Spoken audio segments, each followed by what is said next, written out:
Alright, I'll explain in very basic terms what an MUN is. I'll tell you the first step in the MUN conference, what you have to do, and then I'll tell you the basic two forms of debate.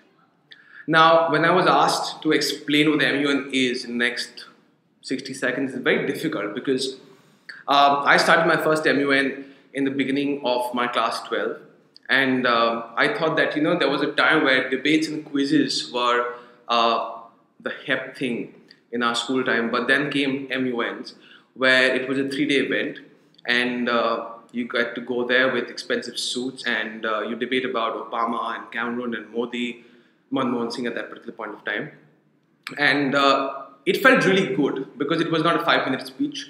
It was lobbying and socials and speeches.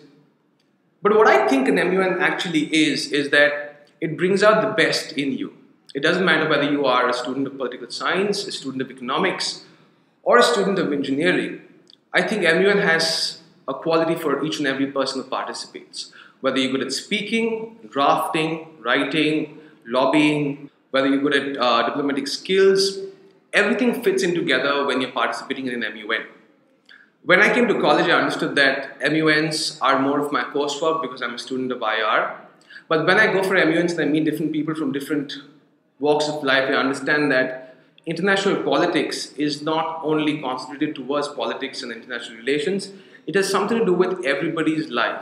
We have an equal stake, and therefore an MUN is a very fulfilling and holistic experience if you choose to accept the exclusive and the inclusive part of your life.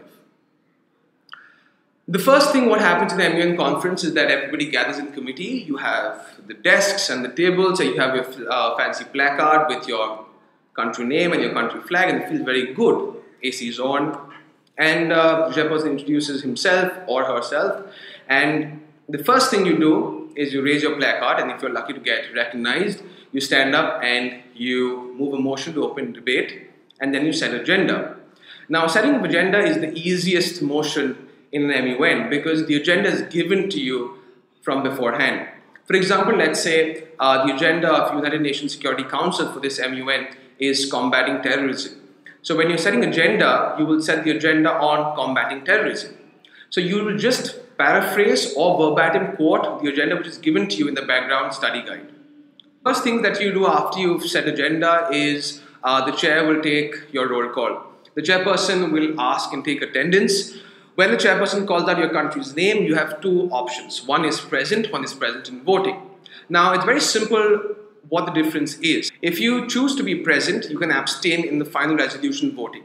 If you choose to be present and voting, then you cannot abstain. What you should choose depends upon your country and your country's foreign policy. For example, if you are China, then China always opts for present and voting. However, if you're India, India always opts for present because India likes to abstain in some tricky situations of life. There are two forms of debate after you introduced your agenda, which one is formal and one which is informal. The details of which would be explained to you by the next video.